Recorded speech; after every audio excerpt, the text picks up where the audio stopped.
Hi everyone. हाय दोस्तों, मैं फिर एक न्यू चैप्टर का समांतर श्रेणी पार्ट 1 अर्थमेटिक प्रोग्रेशन एक चैप्टर लेकर आया हूँ। इसके पिछले वाले वीडियो में मैंने त्रिकोणमिति के सारे फार्मूले मैंने आपको बता दिए हैं। अगर आपने उस वीडियो को नहीं देखा तो कृपया एक बार उस वीडियो को देखिए, आपको बहुत ज़्यादा समझने को मिलेगा। ठीक है, तो मैं एक न्यू चैप्टर समांतर श्रेणी पार्ट 1 अर्थमेटिक प्रोग्रेशन जिसको कहते हैं इंग्लिश में, और ये मेरा कोचिंग एजुकेशन हब छपरा, और इस पे क्लास 10th वाले बच्चों के लिए, किस वाले बच्चों के लिए, क्लास 10th वाले बच्चों के लिए मैं एक चैप्टर लेकर आया हूँ और समांतर श्रेणी। तो मैं इसमें बताऊंगा कि समांतर श्रेणी होता क्या है, उसको पहचानते कैसे हैं। बेसिकली हम पहचानने पर ही ज़्यादा ध्यान देंगे। एक छोटा सा वीडियो है, आपको इसमें हेल्प मिलेगा। चलिए वीडियो को स्टार्ट करते हैं और आगे बढ़ते हैं। चलिए, सबसे पहले हम देखेंगे ये कि प्रथम पद और सार्वमांतर। आप समांतर श्रेणी में दो चीज़ पर ज़्यादा फोकस कीजिएगा। एक प्रथम पद पे ज़्यादा ध्यान दीजिएगा और एक सार्वमांतर पे ध्यान ज़्यादा दीजिएगा, क्योंकि यही दो है ऐसी चीज़ें हैं जो आपको बताएंगी कि वो जो संख्या जो दी गई है वो एपी में है या नहीं है। तो आइए, तो इसका एक फार्मूला याद रखिएगा, d बराबर a2 माइनस a1, फिर d बराबर a2 माइनस a1, फिर d बराबर a3 माइनस a2, फिर d बराबर a4 माइनस a3।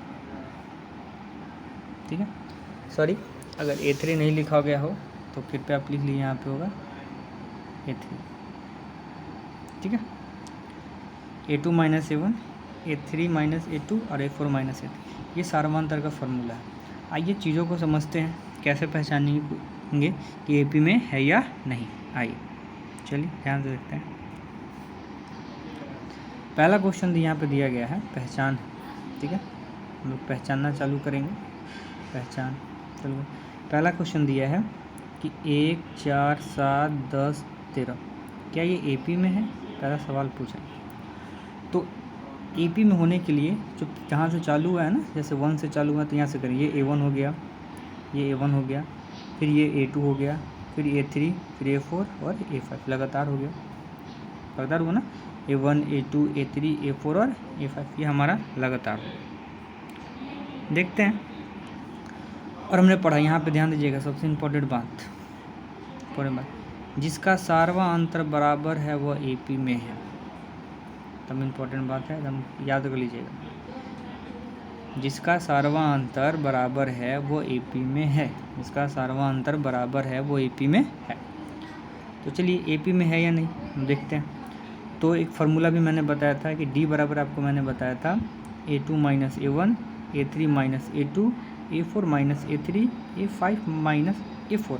अगर और भी आगे आपको बढ़ना है तो क्या कीजिएगा, a6 माइनस a5, और आगे बढ़ना है तो a7 माइनस a6। देखिएगा इधर वाला, देखिएगा 2, 3, 4 दम इक्वल है, इधर देखिए 1, 2, 3, 4। तो ऐसे हम लोग बढ़ते हैं, a2 minus a1, a3 minus a2, फिर a4 माइनस a3, फिर a5 माइनस a4। देखिए एक बड़ा a2, a1, एक बड़ा और एक छोटा, एक बड़ा एक छोटा, एक से बड़ा एक छोटा। आगे भी आप बढ़ सकते हैं, a6 minus a5, a7 minus a6, आगे भी आप ऐसे बढ़ सकते हैं। तो यहाँ से हम लोग देखेंगे कि a2, ये देखिए यहाँ पर हमारा a2 4 है, देखिए a2 हमारा क्या है, 4 है, और a1 हमारा क्या है, a1, यानी a1 को ही प्रथम पद कहते हैं, a1 को ही प्रथम पद कहते हैं। ये 1 है, 4 में से 1 गया 3, देखिए मैंने घेर रखा है। फिर a3 माइनस a2, a3 का मान देखिए यहाँ पे 7, देखिए a3 7, 7 माइनस a2 हमारा कितना हो गया, a2 हमारा 4 हो गया, 7 में से 4 गया 3। फिर a4 हमारा कहाँ गया, a4 देखिए, a4 हमारा ये रहा, a4 हमारा 10, 10 माइनस 7 हो गया 3। फिर a5 देखिए यहाँ पे a5 हो गया 13, 13 फिर, ठीक है। और फिर a4 हमारा देखिए, तो आपको तो पता है दोस्त, ये घट गया 3। तो यहाँ पे ये देखिए, ये तीनों क्या है, अब ध्यान देखिएगा, यहाँ पे आपको दिख रहा होगा, ये सभी क्या है, ये देखिए सभी सार्वमांतर क्या है, यानी डी बराबर, यानी डी बराबर है तो ये सब किस में है, एपी में है। डी बराबर है तो एपी में है, डी बराबर है तो एपी में है।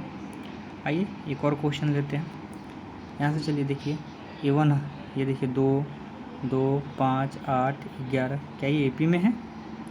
क्या AP में? तो फिर उसी तरह नामकरण करेंगे A1, A2, A3 और A4, इसी तरह करेंगे A1, A2, A3 और A4। फिर हम देखेंगे A2 हमारा कितना हो गया 5 और A1 हमारा हो गया 2, 5 में से 2 गया 3।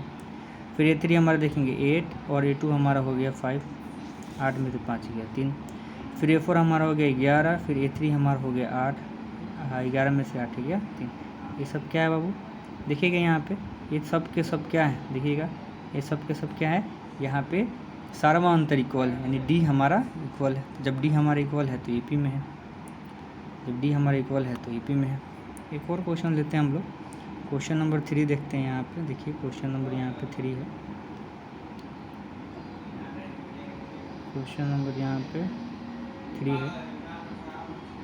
इसको हम क्या कर देते हैं, हटा देते हैं।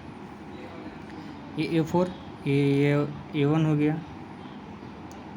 कहाँ देखिए यहाँ A1 हो गया, A2 हो गया, A3 हो गया, A4 हो गया। क्या ये AP में है?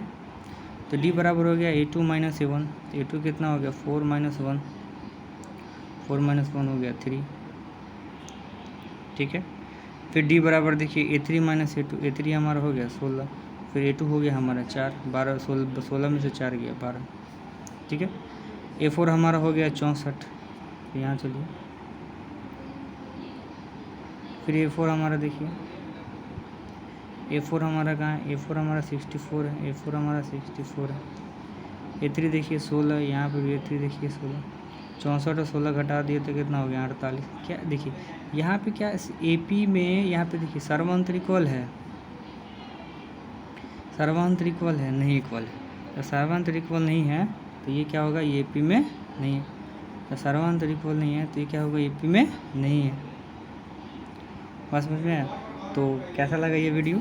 मैंने आपको समझाने की बहुत प्रयास किया कि कैसे हम AP में पहचानेंगे कौन AP में है कौन AP में नहीं है, यही पहचानना होता है। नेक्स्ट वीडियो में हम लेकर आएंगे कि प्रथम पद और सर्वांतर कैसे निकालते हैं। आज हम लोगों ने सीखा कि कौन AP में है कौन नहीं है, लेकिन नेक्स्ट वीडियो में हम लोग सीखेंगे कि सर्वांतर को कैसे हम लोग निकालते, सर्वांतर और प्रथम पद को हम लोग कैसे निकालते हैं, ठीक है।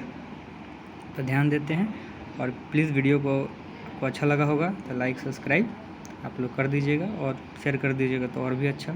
चलिए ध्यान रखिए, मस्त रहिए, स्वस्थ रहिए। जय हिंद।